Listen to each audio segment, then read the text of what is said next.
Welcome, welcome everyone to Reboot the World. We are so excited to have Nicholas Kristock with us for The Strongest Rope. Take it away, Nicholas. Thanks so much, Jen. Appreciate it. And welcome to everyone to Campus Party. It's a pleasure to speak with you all. And today I'm bringing a simple question to this presentation. And it really is, what makes the strongest rope? Rope is a really interesting tool. It's been used since the beginning of recorded time, going all the way back to 4000 BC when the Egyptians first started using rope to make special tools and move things. And even fast forwarding all the way to today, where people make a full-time living out of being rope access technicians or rope testers at the National Tensile Institute. And even in 2005, the world record was set for the longest rope at 251 meters or 823 feet long. Ropes everywhere around us, but what is it that makes rope strong? And that's what we'll hope to answer today. My name is Nicholas Kristock. I'm a social impact fanatic and an expert rollerblader, and it's a pleasure to be with you. And before I get started, I do have a couple warnings for this presentation. So just like there's a warning label on certain foods and drinks, I come with a warning label. It's important that you know what those warnings are. So the first one is to beware of strangers. I understand that right now we don't know each other. We're strangers. My hope is that by the end of this presentation, that you can see us as friends. And so on every single slide, you're going to see my email. That's so that you can reach out to me if you have any questions at all in the world. I think we're all put on this earth for the same purpose, and that's to help each other out.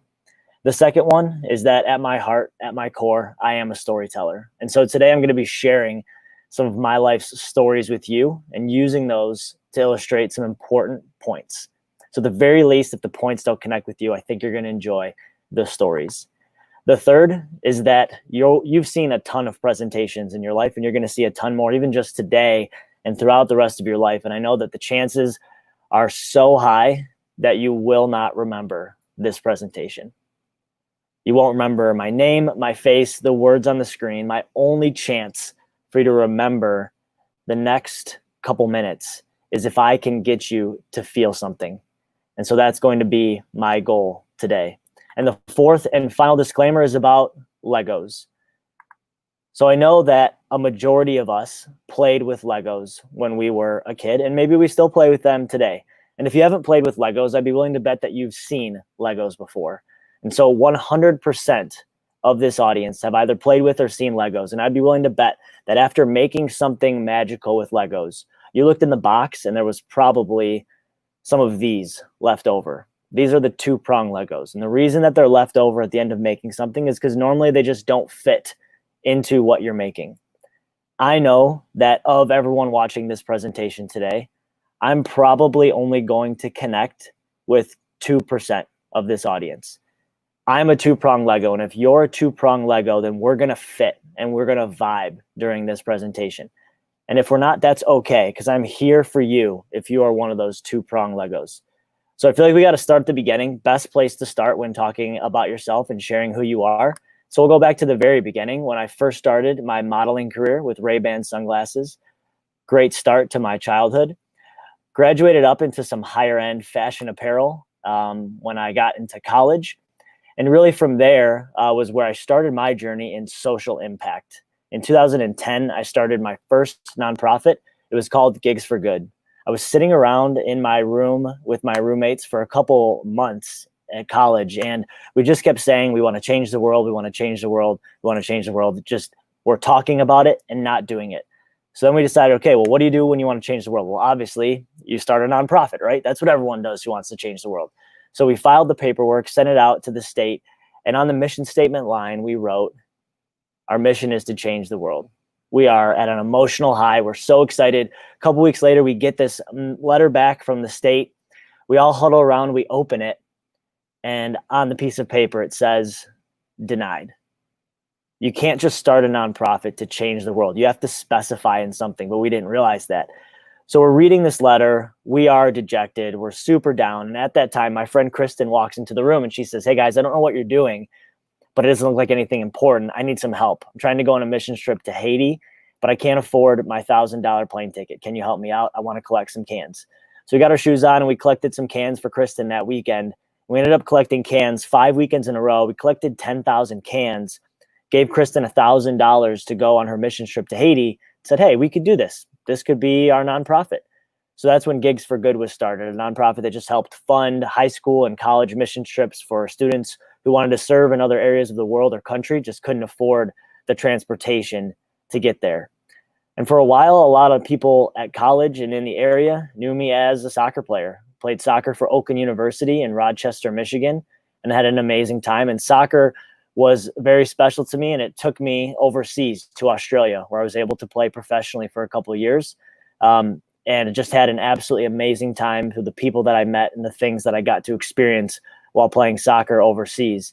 And I love to talk about the people that I met while over there. And here comes one of our first really good stories. And I always love to tell this story. So we're getting ready to play a game one night. And one of the veterans on the team, his name was Daly. He was really nervous. Something was off about Daly today. And in the middle of warmups, he stops our whole warmup. He brings everyone in. And he tells us this plan. He says, guys, I'm going to propose to Beck tonight. And he tells us the plan that we're all going to put on these shirts. Beck gets brought out onto the field just before the national anthem, thinking it's a marketing promotion for how well do you know your partner. And as she turns her back to us, we all flip our shirts up. She turns and sees the Will You Marry. When she turns back around, he's down on one knee with the ring. And his shirt says me with a question mark on it. And it was an incredible moment. And it was so incredible that it actually got picked up by Fox Sports Australia the next day. And it went viral across the whole country. And so I make sure I bring this up to say that for 37 seconds, I was mildly famous in Australia. But also while in Australia, aside from soccer, I had time to dive into some major nonprofits doing amazing work. And I really found my purpose there. One in particular was Orange Sky Australia. They're a mobile laundry service for the homeless, the world's first mobile laundry service for the homeless, a fleet of vans with washers and dryers. And we can drive up to any homeless park or shelter and wash and dry clothes for homeless friends for free. And as part of Orange Sky Australia, I even lived homeless for a week in Sydney, Australia, to really figure out where that van was going to be most needed. I experienced just a small fraction of what our homeless friends on the street experience. I was able to really open up my mind to serving in a whole different capacity. While in Australia, I did manage to do some traveling, and that's how one day I randomly bought a plane ticket with a buddy and ended up in a mud pond in Vanuatu. I pull up into Vanuatu, we get off the plane, we have no idea where we're going, and we meet this awesome gentleman named Rodney. And he offers to give us a tour of the island. We end up going on a tour of this small Vanuatuan island with him, and we end up in this mud pond. And I remember in this photo sitting there thinking how wild it was that here is this young kid from the United States sitting in a remote mud pond in Vanuatu with an awesome guy named Rodney that I just met. And I just saw quickly there how small the world was, but also how big it was at the same time. Now, in addition to awesome travels and working for Orange Sky Laundry, my main focus started to become working with kids in the hospital. And I started doing tons of time with awesome nonprofits and charities that served kids in the hospital, from the biggest of the big to Make-A-Wish Australia to some of the smaller ones like Camp Quality, which provides camp for kids with cancer. I met some amazing kids like Nolan and Chloe, always having these amazing smiles on their face. And so I finished my time in Australia and I get on the plane to come back to the US in 2015. And it is really heavy on my heart to start something to help kids in the hospital. But I just don't know what that is. And I don't know how to start that. Now, as I land in the US, I get a text message from my twin sister. And she says, "Hey, Nick, when you get a second, you should make a blanket for a kid in the hospital." Now, I'm aggressively curious. I'm always asking questions. She's a pediatric oncology nurse at one of the best children's hospitals in the country. So I start asking, well, how many blankets do you need? How often do you need them? And her answers back to me are, we always need blankets. They dramatically change the room and we never have enough. I picked up the phone that day and I called every hospital in the state of Michigan and I asked them all, how many blankets do you have? How often do you need them? And everyone gave me the same answers.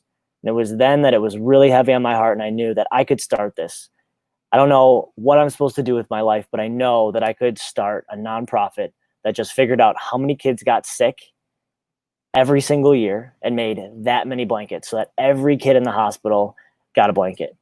Now, right about this time, I started connecting with lots of different mentors who could help me on my journey.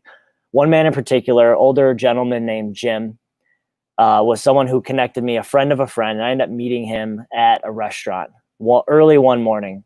And I walk into the restaurant, and so picture kind of older gentleman, about 75-ish years old, gray hair, gray beard. We're sitting down at the table, we're talking, we're maybe 5 minutes into the conversation, and he says, "Nick, I want you to take out a pen." And so I take out a pen, and he says, "I'm going to give you a lesson in time." And so for all of you watching, I encourage you to take out a pen and paper, maybe open up Notepad on your phone. And I'll give you a second to do that. And he says, "I want to give you a lesson in time." And he said, "Nick, I want you to write down your birthday. So write down the month, the day, and the year." Now, again, to give you perspective, I've just met this man 5 minutes ago, and he's given me this lesson in time. I'm pretty open-minded though, so I'm just rolling with it. I write down my birthday, the month, the day, and the year.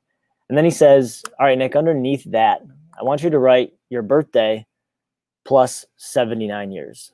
So go ahead and write that down." So I write down my birthday plus 79 years. And that for me is 3/1/70. I'm March baby. And after I write down 3/1/70, he says, "Look at it." And I look at it. And he says, "Look at it again." I look at it again. He says, "I just want you to know, Nick, that based on insurance tables and statistics, that's the day that you will die."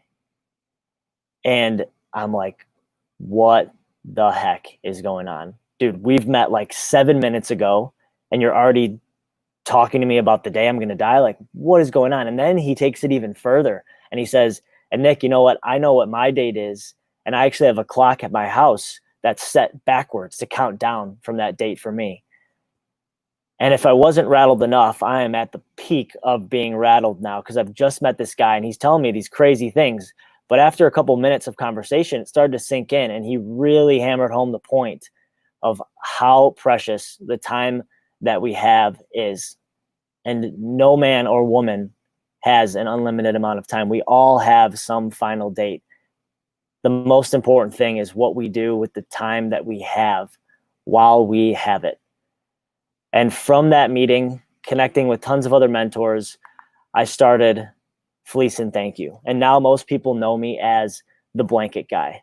Fleece and Thank You is a nonprofit based out of Michigan. We service 30,000 pediatric inpatients a year with all of their colorful fleece blankets all across the state, so that every kid who gets a blanket has that color and comfort. But even more than just the blanket, every single blanket also has a video message attached to it from the person that made it to the patient that receives it. So that patient can see that connection from outside the hospital, and then they can send a message back to the blanket maker, bringing it all full circle. Now, I give a couple lessons when I talk about how to build a business to solve a problem or how to start something that matters. And just to give you one in particular, that's lesson 10, which is labeled "What's the point?" Because I think that along the way, and this is where I really want to tap into the two-prong Legos, whoever you are and wherever you are, if you have that idea in your head of something you know that can make a real difference, a business, a cause, a nonprofit, whatever it may be, you're going to go through a couple phases. You're going to want to live the problem. You're going to want to look around and see who else is solving that problem. You're going to want to dig for gold in your network and figure out who can help you get one step closer to solving that problem. But eventually you're going to get some people who say, "Hey, what's the point? Like, why do you want to put so much effort and energy into starting something that matters, into solving a problem in the world?" And to anyone who asks me, what's the point of Fleece and Thank You? Or, hey, is it just a blanket? I always tell them the story of my friend, Dane Dunford. So we started Fleece and Thank You in 2015.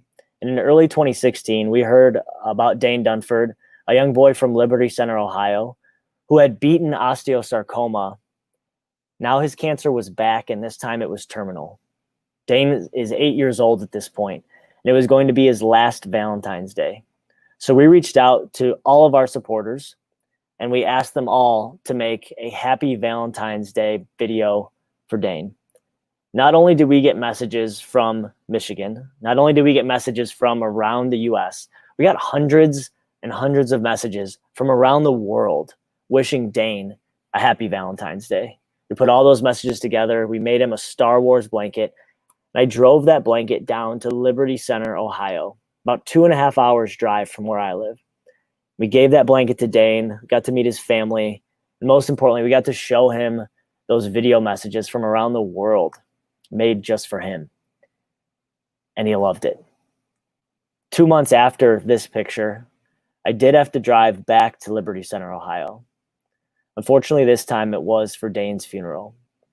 And as I walk into the church, I greet his family. And right there to the right was a table full of Dane's favorite things. Front and center on the table was his fleece and thank you blanket. And his family told us about how it was the last thing he hugged every night before he went to bed. And now it's the last thing that they get to hug before they go to bed. So to anyone who asks me, what's the point of what I do? I always tell them about my friend, Dane Dunford. And so we started today talking about what makes the strongest rope. You know, a rope is really interesting. In forming a rope, you've got two pieces of yarn or tweed or two pieces, and they're twisted together in a direction that's opposite of the first twist. And then there's the second twist that follows. You're reversing the direction each time, twisting, pulling in opposite directions, twisting. And so making a rope is this series of twisting processes, and each twist is opposite to the former twist. And the rope grows in size and strength every single time you twist it. And I tell you all those stories to bring you to the point that for me, my rope has been built through this series of seemingly unrelated events where I went from starting a nonprofit by just helping a friend collect some cans to flying thousands of miles across the world and living homeless, to flying again and sitting in a mud pond with a friend from a native island in the Pacific, to working with kids in the hospital, being a part of proposals and coming back to the US and helping serve kids in the hospital here. My life has been this series of seemingly opposite events, of twists in opposite directions and twists back in opposite directions, seemingly unrelated, but every time I twist, my rope has been getting stronger. And so what makes the strongest rope? I believe that the strongest rope is made of many strands. And those strands for me are the experiences that I've gone out and I've pursued. Because had I waited, had I sat, had I let life come to me, there's just no way that my rope would have been made stronger. There's just no way that I would have pulled in these opposite directions and made a stronger and a stronger and a stronger rope with every single pull and twist and turn. So my encouragement for everyone watching and listening here today is to go make your rope strong through many strands and many experiences that you can get yourself involved in to strengthen that rope. And that really is the commission now for you, is to now go. You could sit and plan all day, but really nothing happened for me. I got no closer to finding my purpose until I moved. I went. So go. And that's my encouragement to you, is go. I think Q&A is going to be the most important part of this presentation and one of the most important parts of Campus Party. And so as I close this presentation, I want to encourage you to throw your questions at me. I think that if we can get all kinds of questions right now, then we can learn so much more. Because like I said at the beginning, I know that the chances are so high you won't remember this presentation. So I need you to feel something.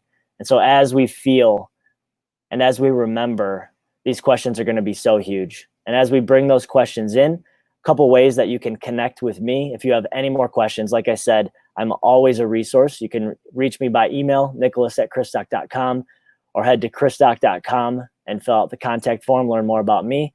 I'm also on social media as Nonprofit Nick, or you can check out more about Fleece and Thank You at Fleece and Thank You. But any questions you have about starting a business that solves a problem, about helping make the world a better place, about making your rope as strong as it can possibly be, about not being scared to take those opposite twists and turns and pulls in your life. I hope that you consider me a friend and would reach out to ask those questions. And so I'll turn it back over to Jen to go through some Q&A. I'm very excited to answer some of your questions.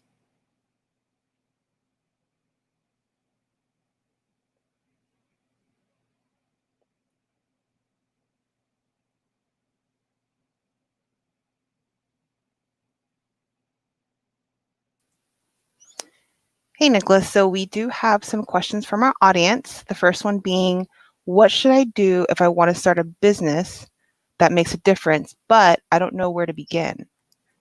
Oh, I really love this question. Thanks so much to whoever asked it. So there's two commonly accepted ways to start something when you have no idea what to do. The first is to game plan the crap out of it, to just game plan as much as you can. And then when you feel like the plan is perfect, then start to execute on it. The other is to just go start doing and messing up and having the whoops moments and figuring it out along the way. I actually recommend option 3, which is a hybrid. I think you need to go, you need to move now. You need to start to make those mistakes and start to make progress. And along that journey, plan. And every time there's a different plan added, go a little more, and a new plan added and go a little more, and fail and take a couple steps back and then go again and plan a little bit more and go again. So I think if you want to start something, but just don't know where, take that hybrid approach of a little bit of planning, a lot of going, and go along the way, plan, go a little more, plan, go a little more. And you'll look back 5 years later and say, where did the time go? And wow, look at the impact we've made. Awesome. So our next one is, how do you deal with judgments or opinions of other people? Yeah, this is a deep question. One of the things that we are most insecure about is the judgment of other people. And really, no matter who you are, everyone has that insecurity about being judged by others. And so my advice for that would be to look at your mail, not your email, but your physical mail. When you go to the mailbox and there is junk mail inside the mail, coupons, advertisements, do you ever get mad? Do you ever get so mad at junk mail in your inbox that you just want to punch a hole through the wall? You probably don't, right? You look at the mail, you say, oh, it's junk mail, and you throw it in the garbage. And opinions, unsolicited opinions, are just like junk mail. So often we'll let those unsolicited opinions get us so heated that we want to punch a hole through the wall.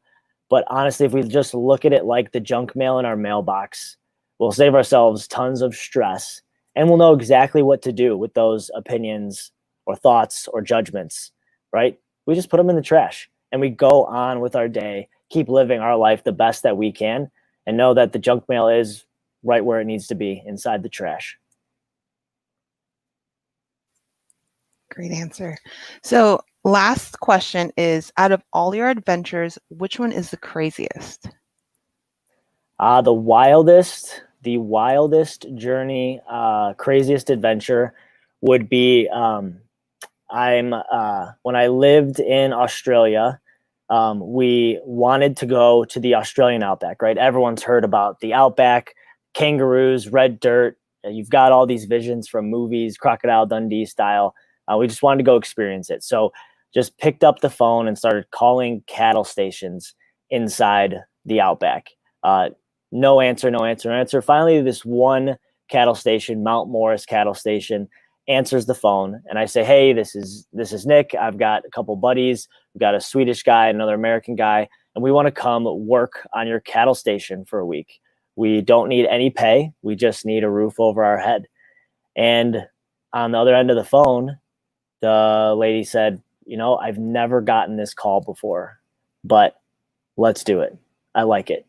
And so we got in the car. We agreed to meet at this city, which was one of the last cities of civilization before it was just all outback, no maps, etc. So we meet this family at this city, Charlottesville, and they get in our car and start to drive our car. And again, don't know these people. So yes, I understand how wild it is that we would get in a car with someone we don't even know in another country, driving into the remote outback. And we drive for like another hour and a half. There's no roads. We're cruising around termite hills. And we get to their place, and we lived and worked on a cattle station in the outback for a week. We saw dingoes. We saw kangaroos. We saw wild boar.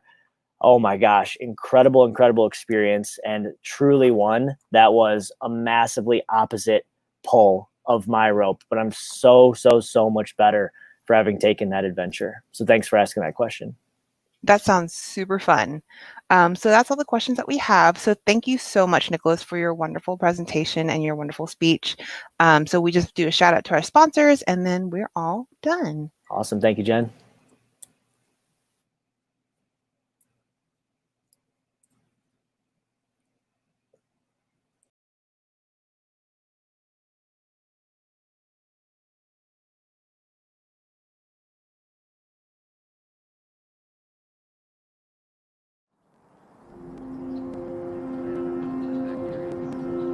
Dash cam video of fatal crash involving self-driving car. And the drastic changes in our marine antibiotic-resistant bacteria could result in 10 million deaths. China just had its second warmest year, going back at least 1.5 sickle cell millennia. disease leads to misshapen red blood cells. Today, we hunt for answers. We push boundaries and tackle problems head on. Today, we challenge ourselves to be innovative, creative, and daring. To take risks and make mistakes. We strive. We fail. We persevere. We get back up and find a better way. Today, we learn. We learn from our environment. We learn from each other. And we learn from the communities we seek to serve. We combine our strengths to pursue the common good. Today, at Michigan, we work. And our work will shape tomorrow.